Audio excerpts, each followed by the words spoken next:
네, 우리 새해 2020년 새해 첫 예배인데 우리 앞뒤 좌우 새해 인사 한번 나눌까요? 새해 복 많이 받으세요. 네, 새해 복 많이 받으세요. 네. 근데 사실 우리는 이미 복을 받은 자들입니다.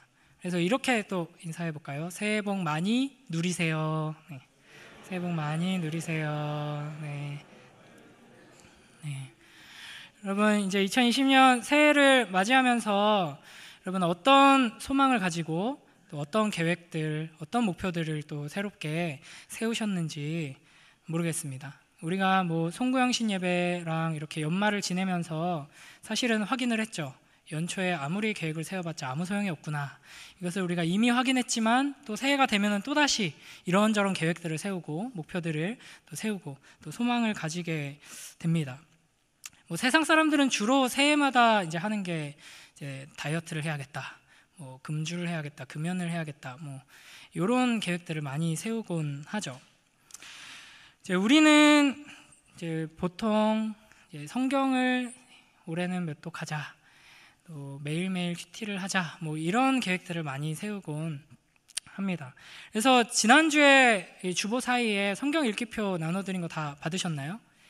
그걸 보고 그래, 올해는 150일 일독 해가서 1년에 2번은 읽어보자, 뭐 이렇게 좀 결단하시고 어떻게 실천을 하고 계신지 모르겠습니다. 저희 가정은 저는 뭐 개인적으로 여러 가지 성경 번역본들을 가지고 이제 통독을 하는데, 그 중에서 제가 아내랑 연애할 때 아내의 마음을 사기 위해서 선물했던 이제 바른 성경이라는 또 번역본이 있거든요. 이제 그거를 이제 밤마다 이 순서에 따라서 150일 성경 통독을 같이 해야겠다 이렇게 결단을 하고 이렇게 시작을 했습니다. 근데 이제 1월 1일에 시작했는데 이제 특세 기간이더라고요. 그래서 성경을 읽으려고 하면은 애들 다 재우고 막 11시 막 이렇게 이제 읽어야 되는데, 특세는 또 일어나려면 또 4시 넘어서 일어나야 되고, 그래서 이제 처음 시도해서 너무 좋았는데 이제 몇 번 빼먹었습니다. 벌써부터. 네, 참 힘든 것 같습니다. 우리가 이제 그래도 이제 새해가 됐으니까 여러 가지 이제 좋은 목표들을 세우고 그 목표를 향해서 힘차게 이제 달려나가야 할 텐데요. 이제 그리스도인의 이제 목표는 이제 세상 사람들이 세우는 목표와는 달라야 할 것입니다. 이제 바른 목표를 세워야 하는데, 어떤 목표가 바른 목표인가? 하나님께서 나에게 바라시는 그 목표가 이제 내 목표가 될 때 참으로 바른 목표라고 할 수 있겠죠. 그러니까 나를 향한 하나님의 계획이 나의 목표가 되어서 이제 그 목표를 향해서 달려나갈 때 우리는 참으로 복을 누리는 삶으로 살아갈 수 있을 것입니다. 그렇다면 하나님께서 우리에게 원하시는 것이 무엇일까요? 뭐 여러 가지가 있겠지만 가장 중요한 것 한 가지를 이야기하자면, 하나님께서 우리에게 원하시는 것은 우리의 성장입니다. 베드로서 1장 4절의 말씀처럼 세상에서 썩어질 것을 피하여 신성한 성품에 참여하는 자가 되는 것, 이것이 하나님께서 우리에게 원하시는 것이죠. 그래서 하나님의 형상으로 회복되는 것, 또 다른 말로 하면 예수님을 닮아가는 것, 또 다른 말로 하면 성령의 열매를 맺는 삶을 통해서 우리가 하나님의 그 축복과 평안과 만족을 누리며 살아가기를 하나님께서는 원하시는 것입니다. 그래서 우리가 새해 여러 가지 목표들을 세울 텐데, 하나님께서 우리에게 여러 가지 소망을 주시고 여러 가지 상황 속에서 목표들을 설정해서 달려가게 하심 또한 궁극적으로는 그 여러 가지 목표들을 통하여서 하나님께서 우리에게 요구하시는, 하나님께서 우리에게 가장 원하시는 성숙하고 자라나는 그 삶을 위하여서 하나님께서 이러한 것들을 허락하신다 하는 것이죠. 그러니까 하나님의 목적은 나를 통해서 무언가를 이루어가는 데 있는 게 아니라 무언가를 통해서든 내가 하나님 앞에서 자라나는 것, 그것이 하나님의 목적이다 하는 겁니다. 그런데 문제는 이런 거죠.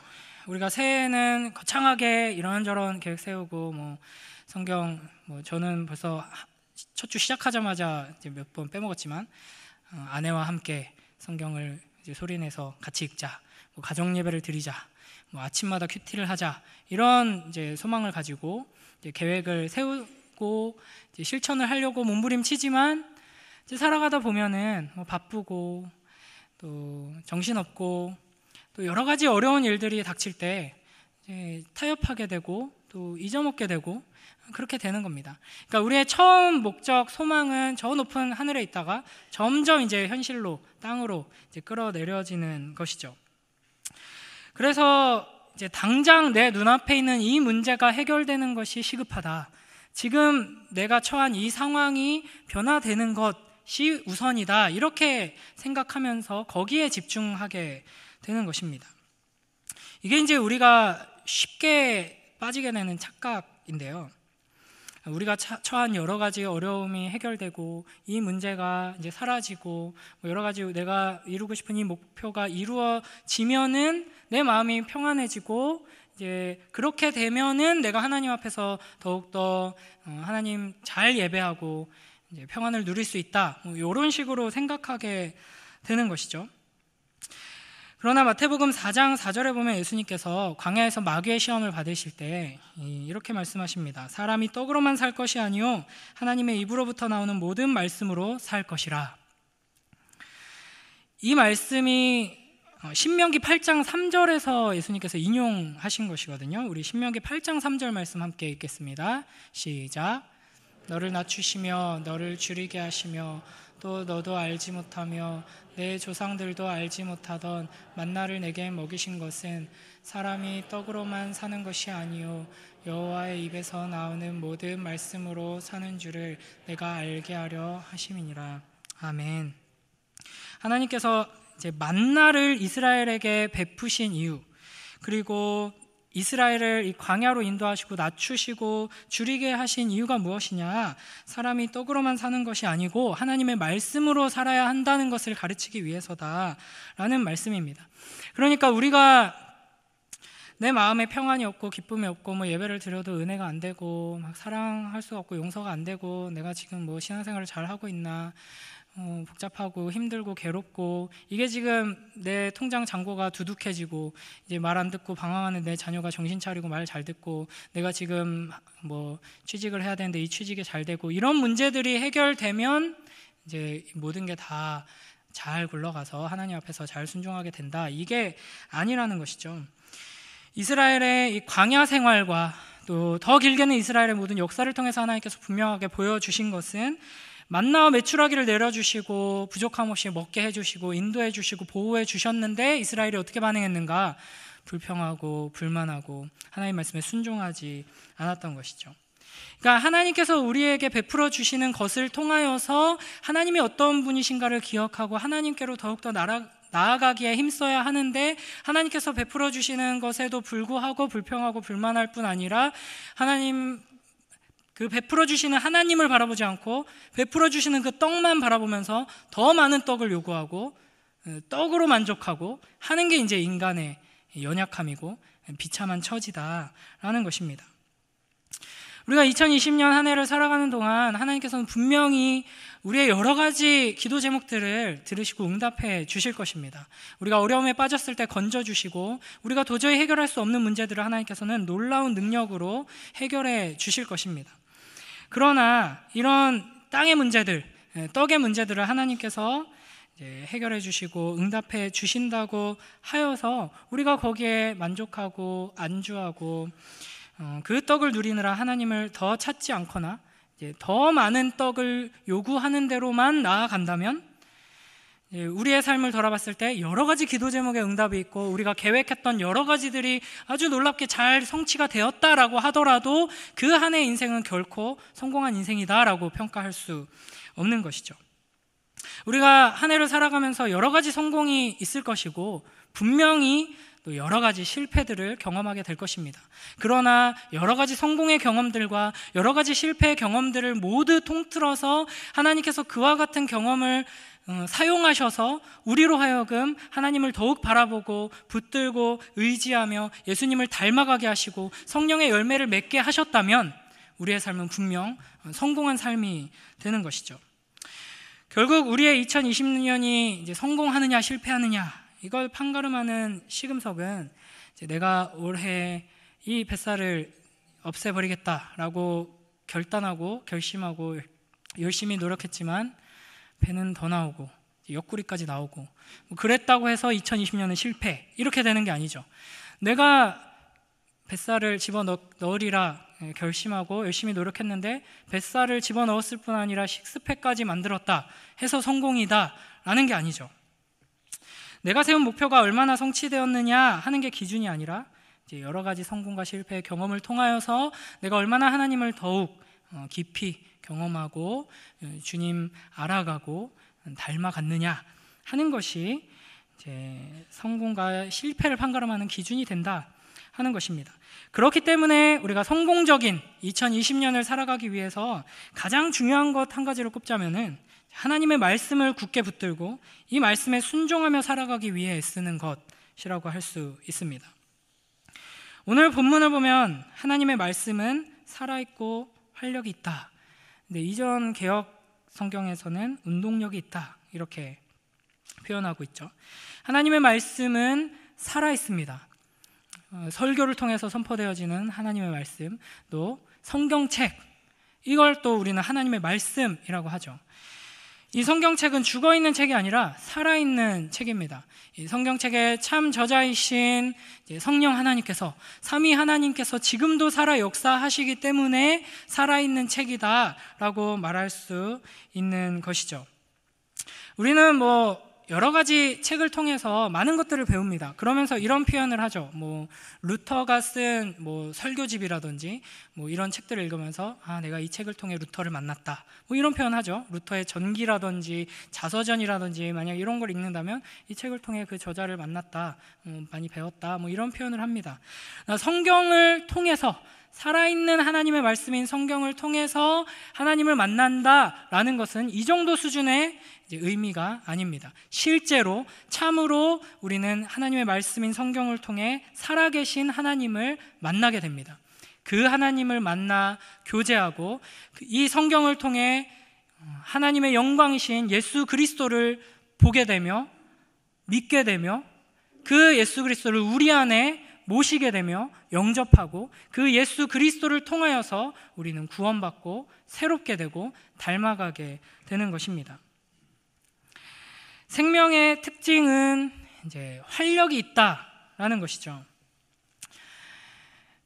저에게는 40개월 그리고 11개월 된 두 아들이 있습니다. 이든이, 혜든이인데요. 혜든이는 이제 11개월인데 조금 걷는 게 빨라서 이제 조금씩 아장아장 어설프게 걸어 다니고 엄청 빠르게 낮은 포복으로 기어 다닙니다. 그리고 막 여기저기 막 올라가기도 하죠. 그리고 이든이는 걷는 거는 그렇게 빠르지 않았는데 말이 엄청 말을 빨리 시작했습니다. 그래서 지금 40개월인데 무슨 거의 유재석급으로 온갖 이야기들을 계속 쉴 새 없이 합니다. 그래서 아침에 눈 뜨면서 기분이 좋으면 이든이 잘 잤어요, 어쩌고 저쩌고 꿈을 꾼 건지 무지개 동물들이 어쩌고 해요, 이러면서 이야기를 시작하고, 기분이 안 좋으면 짜증내면서 엄마가 옆에 있어야지 왜 엄마가 없어요 하면서 짜증내고, 잠들기 직전까지 뭐라고 하면서 이제 잠드는 아이입니다. 그래서 이 이든이가 참으로 활력 있는 아이다 하는 것을 분명하게 깨닫게 되는 순간이 퇴근하고 집에 딱 들어갔을 때 집안 꼴을 보면 우리 이든이가 오늘 하루도 좀 활력 있게 영망진창을 만들어 놨구나. 물론 저희 아내를 디스하는 건 절대 아니고요. 그래서 그걸 깨달을 수가 있죠. 그래서 워낙 시끄럽고 집에 가면은 아이를 재우는 그 순간까지 쉴 새 없이 돌아다니면서 쫑알쫑알 대는 걸 들어야 하니까 이게 마냥 사랑스럽지만은 않더라고요. 스트레스가 될 때가 있더라고요. 그래서 아내한테 그런 얘기를 한 적이 있습니다. 이든이 잠깐 끌 수 있는 버튼이 하나 있었으면 좋겠다. 그래서 10분이라도 좀 껐다가 좀 숨 좀 돌리고 다시 키면 좋겠다. 그랬는데 사실 기계가 아니기 때문에 끌 수가 없죠. 살아있는 사람이기 때문에, 생명 있는 사람이기 때문에 활력이 있습니다. 얼마나 활력이 있는지 잘 때도 계속 떼굴떼굴 여기저기 굴러다니면서 잠을 잡니다. 사람이기 때문에 계속 움직이고 계속 말하고 무럭무럭 자라납니다. 이게 생명의 특징이죠. 활력이 있다. 계속 움직이며 성장한다. 하나님의 말씀은 살아있고 활력이 있습니다. 그렇기 때문에 우리가 하나님의 말씀을 듣고 읽고 묵상하고 내 것으로 먹으면 그 하나님의 말씀은 우리 속에서 활력 있게 움직이고 역사하여서 우리를 변화시키는 것입니다. 청교도인 토마스 왓슨이 이렇게 말했습니다. 좋은 책들을 읽으면 마음이 따뜻해지지만 이 책을 읽으면 마음이 변화된다. 여러분, 2020년 새해에 조금은 더 나아진 그런 모습으로 변화되고자 하십니까? 성장하고 싶으십니까? 그렇다면은 하나님의 말씀을 듣고 읽고 묵상하고 배우는데 더욱 힘써야 할 것입니다. 우리 베드로전서 1장 23절에서 25절 말씀 함께 읽겠습니다. 시작.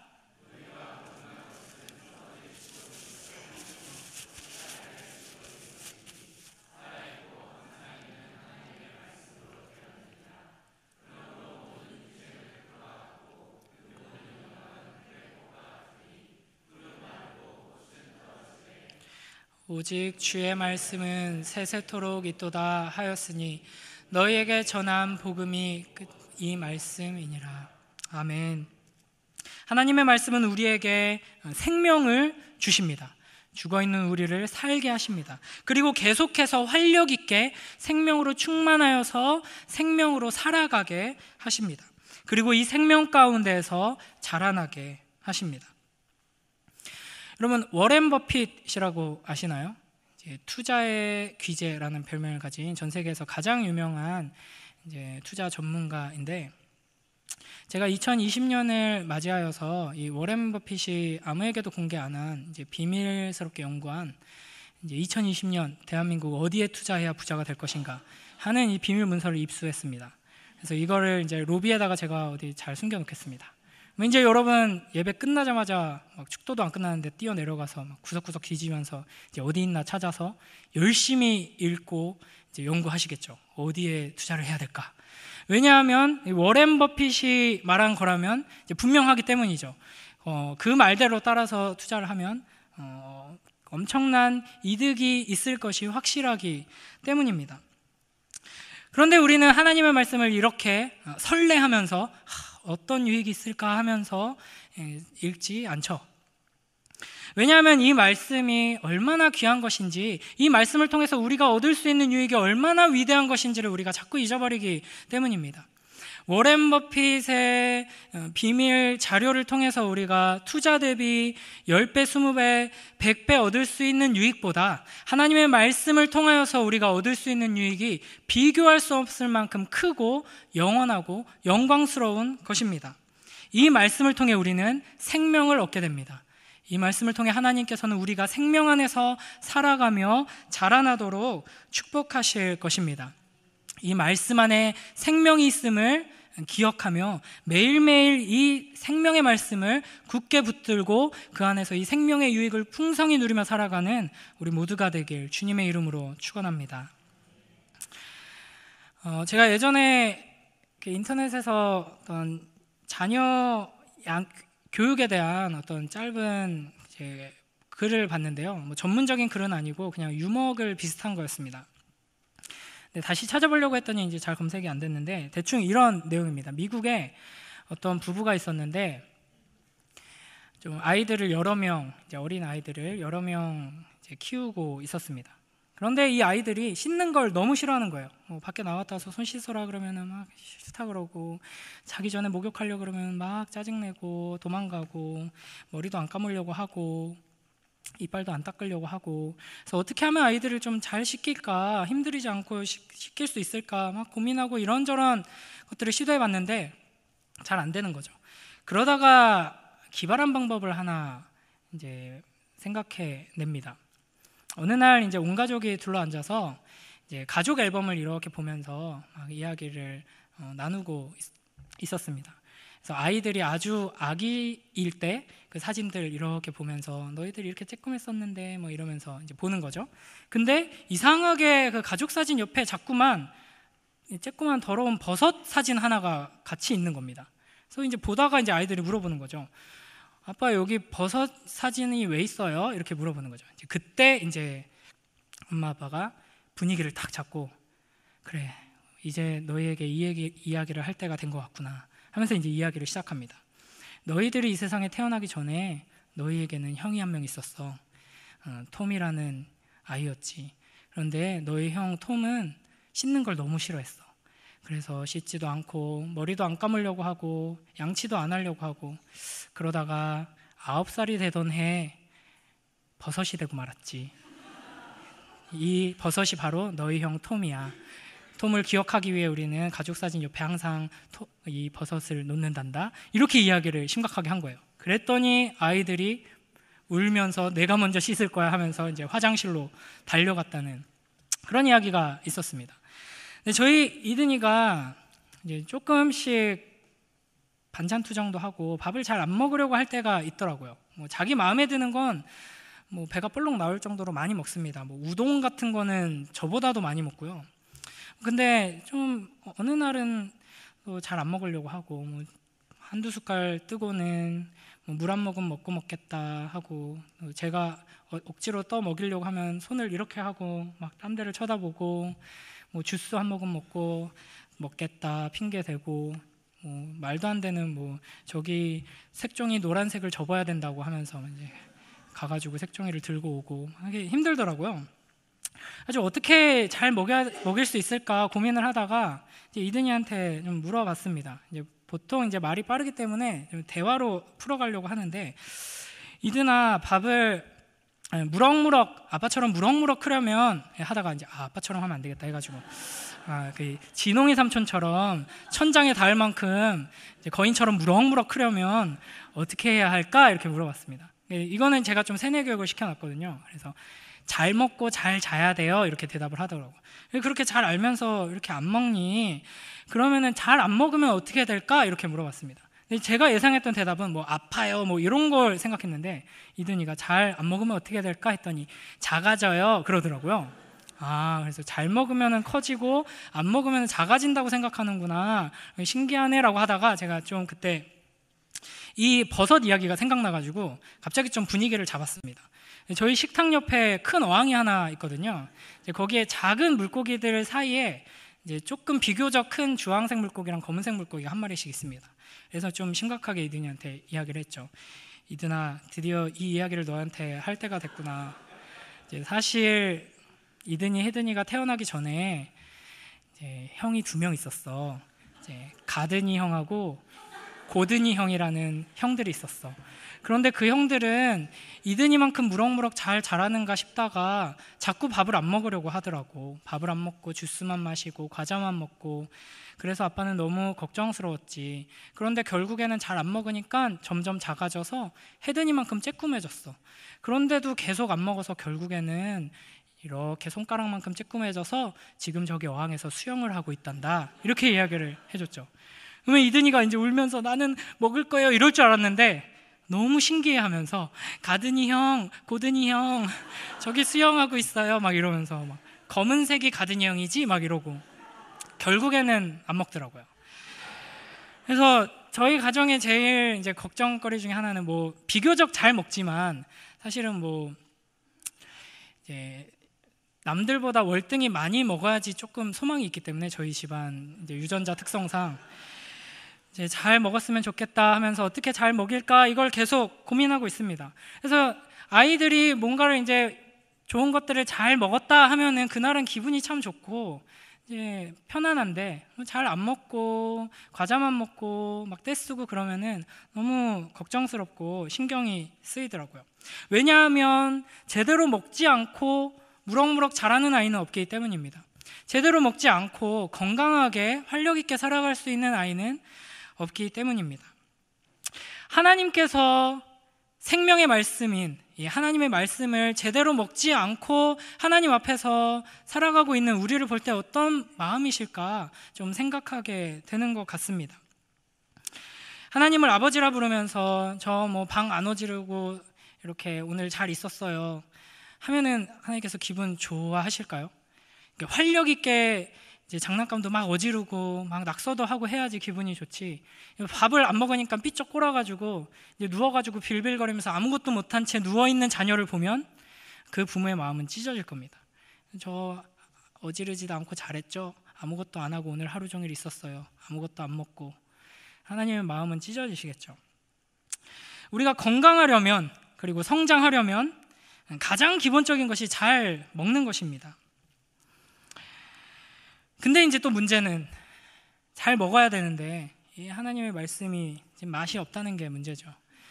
저도 어렸을 때 콩을 너무 싫어해가지고 그냥 하얀 쌀밥을 좋아하는데 자꾸 밥에다가 엄마가 뭘 섞어가지고 내주셔가지고 먹기 싫어서 엄마가 잠시 다른 거 반찬 가지러 갔을 때 막 콩을 빼가지고 이렇게 주머니에 넣어놨다가 똥 싸는 척하고 변기에 버리고 막 베란다 밖으로 던지고 막 동생이랑 그랬던 기억이 있습니다. 멸치도 별로 안 좋아했고요, 우유도 별로 안 좋아했고, 그래서 이렇게 됐는데 결혼하고 나서 듣고 보니까 저희 아내도 뭐 콩 싫어하고 뭐 그런 우유 싫어하고 뭐 비슷했더라고요. 이렇게 되는 것 같습니다. 근데 이제 크려면은 무럭무럭 크려면은 맛없는 것도 잘 먹어야죠. 먹기 싫은 것도 골고루 이제 먹어야죠. 이제 물론 저희 어머니께서 제가 나이가 들었는데도 골고루 좀 먹어라 막 이렇게 잔소리 하실 때마다 저는 이제 억지로 이렇게 먹는 것보다 기분 좋게 맛있는 거 먹는 게 더 좋습니다 막 이렇게 말씀을 드리곤 했었는데요. 근데 다행히도 하나님의 말씀은 맛이 없지만 억지로 먹는 이제 입에 쓴 보약이 아니라 이런 겁니다. 시편 119편 103절 말씀에 주의 말씀의 맛이 내게 어찌 그리 단지요 내 입에 꿀보다 더 다니이다. 아멘. 몸에 좋은 것은 입에 써도 몸에 좋은 거니까 열심히 먹어야 된다 하고 이제 억지로 먹곤 하지만 하나님의 말씀은 몸에 좋은, 이제 우리의 영혼에 좋은, 그냥 단순히 좋다라고 표현하기에는 부족하죠. 우리의 영혼의 생명을 공급하는 유일한 양식인데 너무나도 달다라는 것이죠. 이 세상에서 가장 달콤하고 맛있는 음식이 바로 하나님의 말씀입니다.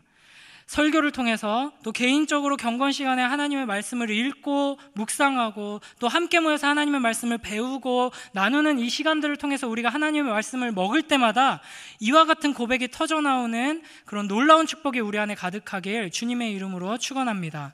하나님의 말씀이 이렇게 달다니, 하나님의 말씀이 너무 맛있다 하면서 마음껏 먹고 무럭무럭 자라는 우리 모두가 되길 주님의 이름으로 축원합니다. 우리 히브리서 4장 12절 말씀 한 번 더 읽겠습니다. 시작.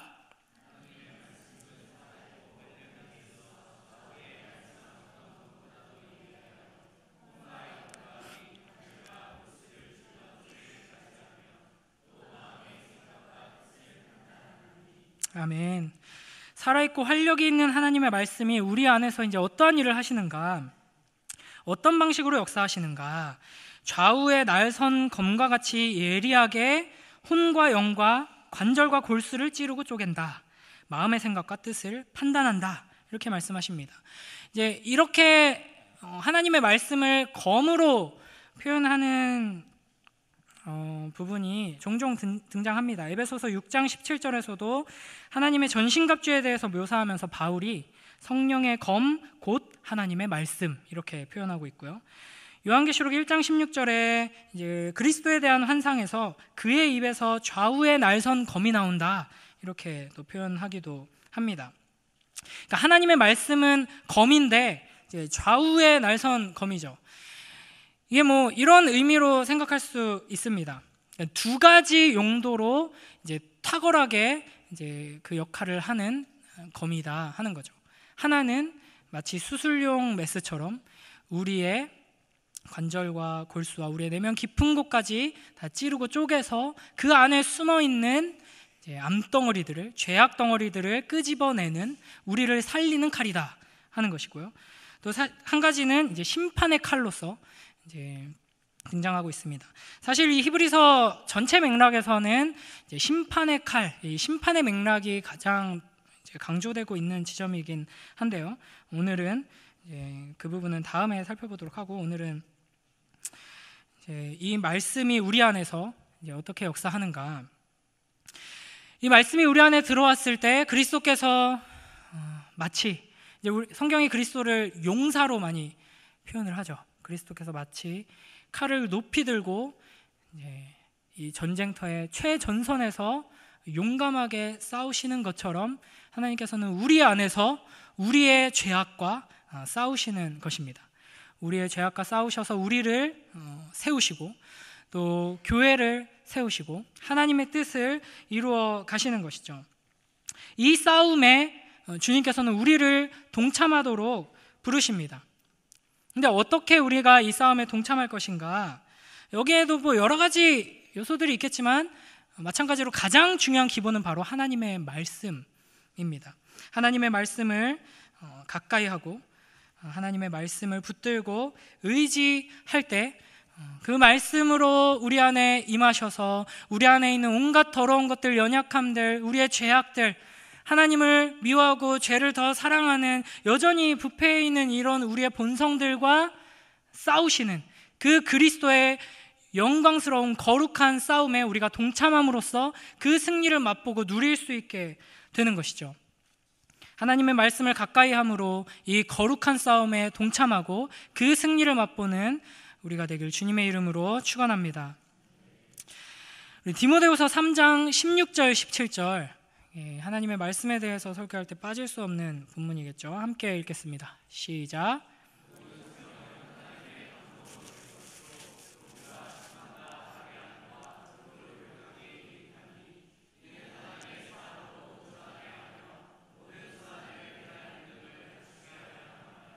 아멘. 이 살아있고 활력 있는 말씀, 좌우의 날선 어떤 것보다 예리한 하나님의 말씀을 통해서 하나님께서 우리 안에서 역사하실 때 우리 안에 어떤 일이 일어나냐? 하나님의 능력이 드러난다. 하나님의 사람으로 온전하게 하며 모든 선한 일을 행할 능력을 갖추게 된다 하는 것입니다. 여러분, 하나님의 능력을 보기 원하십니까? 하나님의 능력을 경험하기 원하십니까? 하나님의 능력이 가장 분명하게 영광스럽게 드러나는 자리가 어디인가? 특별한 일이, 신기한 일이 일어나는 곳, 많은 사람들이 모여서 위대한 일이 일어나는 곳이라고 말할 수도 있겠지만 가장 중요한 것은 죽어있는 한 사람이 말씀을 통하여서 생명으로 충만케 되어 생명의 그 활력으로 역사하는 그 모습을 통해서 하나님께서는 하나님의 능력이 무엇인가 분명하게 보여주시고 하나님의 영광을 드러내 주시는 것입니다. 죄로 말미암아 죽어있던 우리가 장님이 되어서 빛으로 오신 그리스도를 보지도 못한 채 어둠 가운데 헤매고 있던 우리가 하나님을 사랑하기는커녕 죄를 사랑하여서 죄를 쫓아가고 죽음을 향하여서 최선을 다해서 열심히 달려가던 우리가 눈을 들어서 영광스러운 그리스도를 바라보고 예수님을 믿고 그 말씀을 마음에 품고 그 말씀대로 조금씩 그 말씀을 사랑하고 말씀을 따라 살고자 소망하고 말씀을 따라 살자 그 의지가 새롭게 됨으로써 순종해 나아갈 때 생명의 말씀이신 이 하나님의 말씀이 어떠한 능력을 가지고 있는가를 분명히 드러나게 되는 것이죠. 이 말씀이 우리의 존재를 변화시켜서 하나님의 사람으로 온전하게 하시고 하나님이 기뻐하시는 선한 일을 행하게 하십니다. 이와 같은 놀라운 능력이 우리의 삶 가운데서 또 우리의 가정 가운데서 우리의 교회 안에서 분명하게 드러나고 풍성하게 경험되는 2020년이 되길 주님의 이름으로 축원합니다. 그렇기 때문에 우리가 하나님의 능력을 사모하고 능력을 경험하기 원한다면 오늘 계속 똑같은 얘기를 반복합니다. 가장 중요한 것 한 가지를 꼽자면 하나님의 말씀을 붙드는 것이죠. 말씀 없이 아무리 기도를 열심히 해봤자 아무런 소용이 없습니다. 말씀 없이 사랑하고자 몸부림치고 순종하고자 애쓰고 봉사를 아무리 많이 한다 해도 아무런 소용 없습니다. 말씀 없는 찬양, 말씀 없는 예배, 아무 의미 없는 것이죠. 하나님의 말씀을 붙들고 그 말씀에 귀 기울여서 말씀에 따라 순종해야 하고 말씀에 근거하여서 기도해야 하며 말씀에 근거하여서 찬양하고 말씀을 중심으로 살아갈 때 하나님께서는 우리 안에서 그 놀라운 생명의 활력으로 역사하실 것입니다. 요한복음 20장 31절 함께 읽겠습니다. 시작.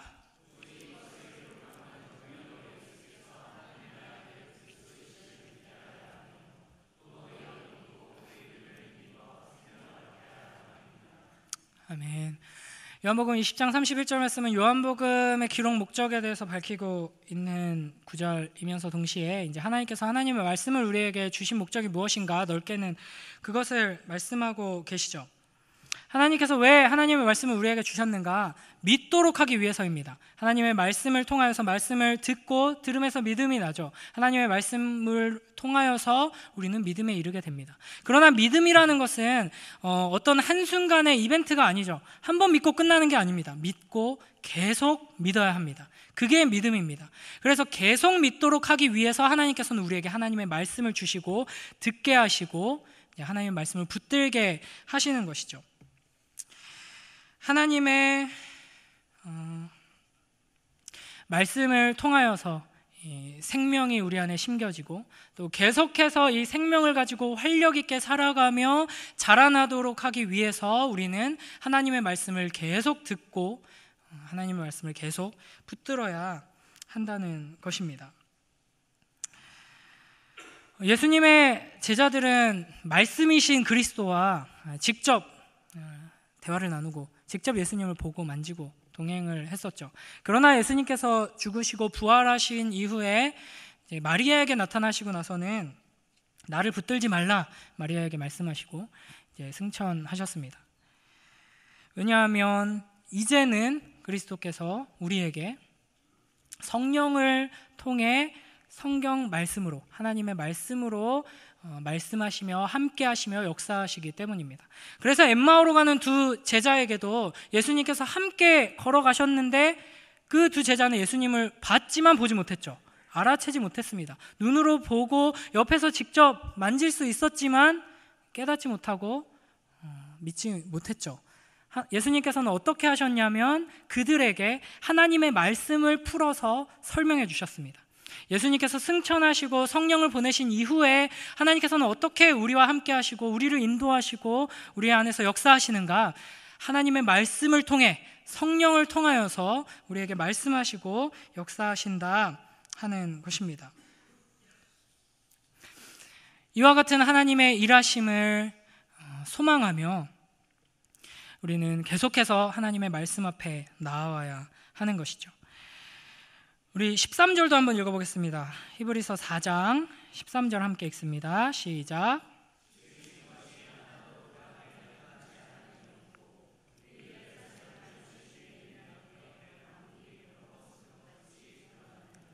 아멘. 이 하나님의 말씀이 이제 인간 존재의 가장 깊은 곳까지 꿰뚫고 들어간다. 그래서 그것을 이제 혼과 영과 관절과 골수를 찔러 쪼갠다. 마음의 생각과 뜻을 판단한다. 이렇게 표현을 했고요. 12절에서는 13절에서도 이와 같은 이제 이야기를 이어서 하고 있습니다.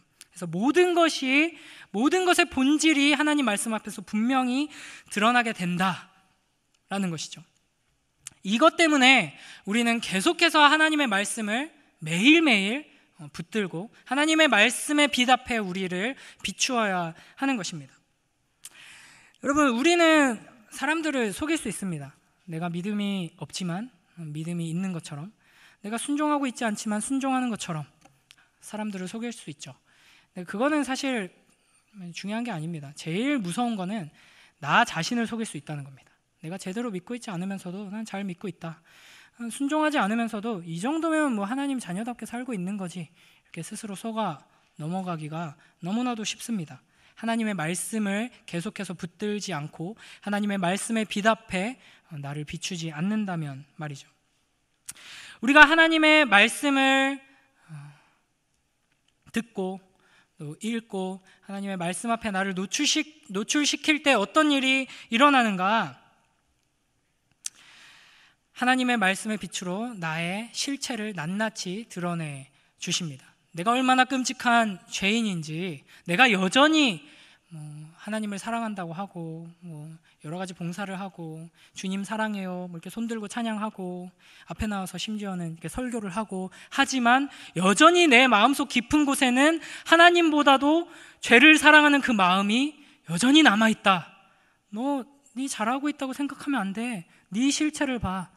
내 빛으로 비출 테니까 거울을 똑똑히 봐. 너의 추악한 모습을 봐 하면서 우리가 하나님의 말씀 앞에 나아갈 때마다 하나님께서는 비추어 주시는 겁니다. 뿐만 아니라 이 세상이 어떠한지 그 실체를 이 말씀의 빛은 분명하게 보여주십니다. 뉴스를 열심히 보고 열심히 책을 읽고 강연을 듣고 공부하고 이 세상에 여러 가지 훌륭한 철학들과 과학들과 종교들을 통해서 인간과 세상에 대한 일종의 지혜들을 얻을 수 있죠. 그 안에는 참으로 진리의 파편들이 담겨 있습니다. 다 헛소리고 거짓말이고 쓸모없는 것이 결코 아닙니다. 그러나 참된 진리는 하나님의 말씀밖에 없다는 것입니다. 어떤 뉴스건 어떤 책이건 어떤 사상이건 종교건 간에 100% 진리인 것은 없습니다. 아주 극히 일부분의 진리를 담고 있을 뿐이죠. 하나님의 말씀 앞에 우리의 삶과 이 세상을 비추어 봤을 때 우리는 분명하게 알 수 있는 것입니다. 나는 왜 이런가? 나는 어디로부터 와서 어디로부터 가는가? 어떻게 살아야 하는가? 내 인생은 왜 이 모양인가? 이 세상은 왜 이 지경인가? 도대체 어떻게 되려고 이러나? 한탄하면서 그런 말 많이 하죠. 하나님의 말씀 앞에 나아갈 때 우리는 그 답을 얻을 수 있습니다. 진리의 말씀이 우리에게 알려주실 것입니다.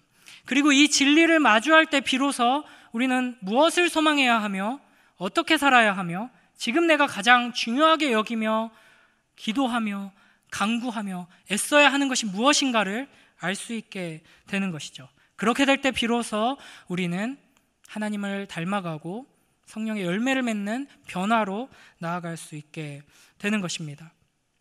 우리가 2020년 새해에 다시 한번 새롭게 결단을 하고 하나님의 말씀을 매일매일 붙들자, 매 순간순간마다 하나님의 말씀을 의지하자, 개인 경건 시간 이렇게 하자, 우리 가정 이렇게 성경을 읽자, 같이 잠깐이라도 성경 읽고 같이 기도하는 시간을 어떻게든 마련하기 위해 몸부림치자 하는 결단들을 여러분 하시고 실천하시기 바랍니다. 물론 저보다는 나으셔야 하는데 시작하자마자 난관을 마주해서 이제 넘어지고 까먹고 실패하고 할 것입니다. 그러나 그럴 때마다 다시 한번 그래도 하나님 말씀 붙들자, 그래도 우리 같이 격려하면서 우리 하나님 말씀 앞으로 나아가자 하면서 1년 내내 계속 넘어졌다가 일어나고 넘어졌다가 일어나면서 하나님 말씀 향하여서 부지런히 함께 걸어가는 우리 장효 선락교회 모든 성도들 되길 주님의 이름으로 축원합니다. 그래서 여러분 아멘 하셨기 때문에 실제적으로 여러분 이제 계획을 하셔야 됩니다. 이제 우리가 함께 기도할 건데 하나님 앞에 이렇게 하겠습니다 주시는 마음대로 여러분 성경책 집에 다 여러 권 있잖아요. 엄청 깨끗한 것도 있고 가지고 다니시는 거 말고도 막 이렇게 많이 있고, 여러분 어플로 보면은 또 볼 수가 있습니다. 작은 성경도 있고 큰 성경도 있고 개역개정 뭔 말인지 모르겠다, 이거 조선시대 말인가 뭔가 이렇게 하면은 쉬운 성경, 현대인의 성경, 새번역, 공동번역, 온갖 재밌는 성경들이 많이 있고, 이것도 정 안 된다, 우리 애들 아직 어려가지고 못 읽어준다 하면은 나 개인적으로 성경 이렇게 읽고 이야기 성경 동화 이런 것들도 많이 있습니다. 그런 걸로도 시작할 수 있고요. 또 어플 중에는 성경 읽어주는 어플들도 있습니다. 오디오 성경, 또 이제 드라마 바이블이라고 그냥 오디오 성경 틀어놓으면은 이제 그 자장가거든요, 사실은. 그래서 이제 드라마 바이블을 활용하면은 이제 우리나라의 유명한 성우와 배우들이 이제 성경을 멋들어지게 이렇게 읽어줍니다. 그러면 거의 감정을 이입하면서 또 성경을 읽어나갈 수 있고요. 물론 우리가 무조건 이제 성경을 열심히 읽는다고 해서 그게 이제 능사는 아닙니다. 그래서 이제 성경을 풀어서 설명해주고 이 교리적인 기초를 계속해서 쌓아나가는 이제 설교와 여러 가지 훈련의 시간들도 우리에게 매우 중요합니다. 그래서 우리가 이 시간 함께 기도할 때 여러분 결단하면서 하나님 아버지, 우리가 참으로 2020년에 그 어느 때보다도 간절하게 하나님의 말씀을 붙들고 하나님의 말씀 앞에 부지런히 나아가는 한 해가 되게 하여 주시옵소서. 또 우리 가정을 하나님 말씀을 통해 회복시켜 주시고 축복하여 주시고 세워 주시옵소서. 우리 자녀들과 함께, 우리 남편과 아내와 함께, 부모님과 함께 하나님의 말씀을 읽고 나누며 그 은혜를 누리는 우리 가정 될 수 있게 하여 주시옵소서. 또 우리 장효산학교회가 부지런히 하나님 말씀 앞에 나와서 하나님의 말씀을 통하여서 우리가 얼마나 비참한 죄인인지를 잊지 않고 계속해서 반복적으로 주님 앞에서 회개하며 하나님 앞에 겸손히 서는 우리 장효산학교회 되게 하시고, 이러한 우리를 위하여서 죽으시고 부활하시고 승천하셔서 지금도 우리를 위하여 신실하게 일하시는 그리스도를 바라보며 그리스도와 함께 전진하는 우리들 될 수 있도록 축복하여 주시옵소서. 시간 우리 함께 기도하며 나아가도록 하겠습니다.